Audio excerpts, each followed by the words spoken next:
আসসালামু আলাইকুম, কেমন আছেন সবাই? আলহামদুলিল্লাহ আমরা অনেক ভালো আছি।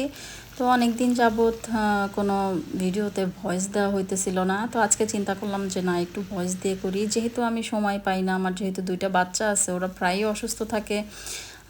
যার কারণে আমি ভিডিওতে ওইরকম করে ভয়েসও দিতে পারি না। তো সকাল সকাল রান্না শুরু করে দিছি, যেহেতু আজকে ছুটির দিন। তো আমি সকাল সকালই রান্না শুরু করে দিছি। এখানে আমি কুচি করে আলু ভাজি করে নিছি, এবং এখানে আমি এখন চিংড়ি মাছ ভুনা করতেছি।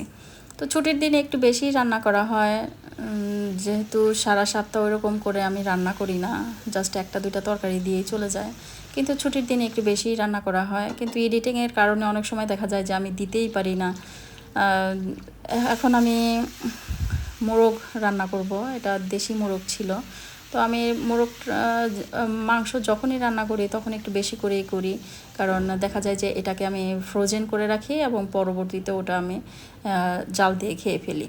তো যেহেতু আমরা দুইজন মানুষ, সবসময় অত রান্নাও করতে ইচ্ছা করে না, এর জন্য আমি একটু বেশি করেই সবসময় রান্না করি, যাতে আমি একটু ফ্রোজেন করে রাখতে পারি। তো যখন দেখা যায় যে ভালো লাগে না, তখন ওটা বের করে জাস্ট গরম করে খেয়ে ফেলি। এই তো আমার রান্না বান্না। ভালো থাকবেন সবাই, আল্লাহ হাফেজ।